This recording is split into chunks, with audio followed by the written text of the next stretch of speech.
Good morning. It's your boy Raw Essex, and today I'm doing a little something different.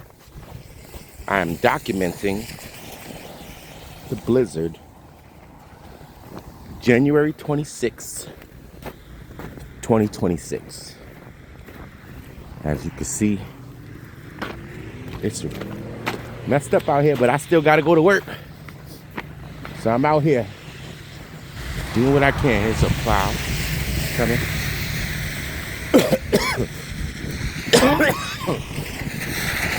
So the streets are kind of bare. No one's really out here. No sidewalk to stand on. This shop right here is usually open. They usually open at 6. They're closed. Everything is closed.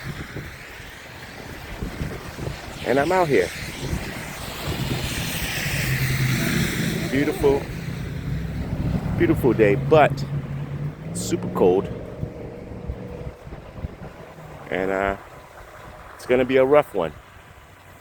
So stay inside if you can. The schools are closed.